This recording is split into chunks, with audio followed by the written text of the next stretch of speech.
it's very important to build a support system in your professional environment, wherever you might be in your career. And it's not that difficult to do. It just requires a little bit more vulnerability on your part, but that's who we are as human beings. It's okay to have a little bit of a rawness to you. And you know, when I started in the industry that I am in today, I didn't have any idea of what this business was about. I didn't have the right acronyms. I didn't even really know where to begin. So I decided to just meet with the heads of each of the departments in the building first and introduce myself, ask them a lot about themselves, and always thank them at the end of it. Always said, thank you for your time, I really appreciate it, and you know, is there anything that I can do for you? So that's really the start. It's just an easy way to get the conversation started, and then always follow up with them. As I got to know my team as well, you know, everyone's kind of looking to the leader to say, oh, you know, what are they going to do? What changes are they going to make? And I didn't make any changes at all the first 90 days. I really wanted to see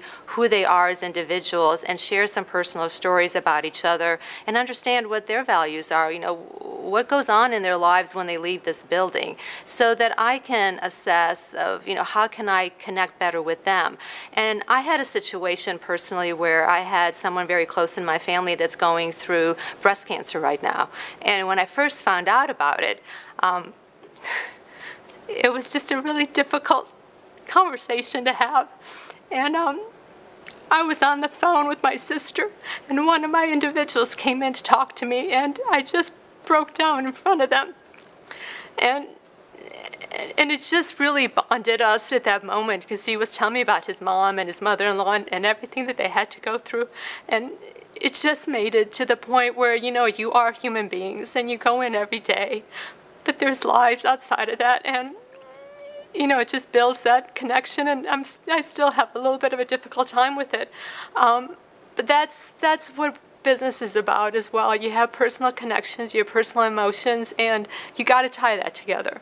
Because that's what makes you much stronger as individuals working together. It's what makes the department strong, and it's you depend on each other to get the job done and get through the day sometimes. To have a better support system at work, I really needed to open up at work the way I do with my husband and my family.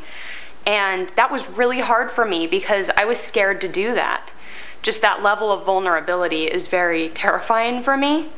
But I had something happen in my life recently that was very difficult for me. My grandma passed away, and I took a few days off work for that. And when I came back, people came to talk to me about it, and they asked me how I was doing. And normally, to be honest, I would have lied. I would have just said, I'm fine, you know, let's move on. What are we doing? What's going on? But I took a deep breath and I said, you know what? To connect here and to get a good, strong support system here, I have to be honest. So I told them, I'm not doing great. I've had a really rough week, and I'm dealing with the loss of somebody important in my life, and that's hard for me right now. And you know, that's it. And I couldn't believe the way that people responded to me. People opened up and they told me stories about things that they had gone through related to losses in their lives. And we just connected through those stories. And ever since then, with those individuals, I've had such a closeness and a better connection at work, and it's really made work just such an enjoyable place to be. I'm probably happier there in the last couple weeks than I have been in a really long time.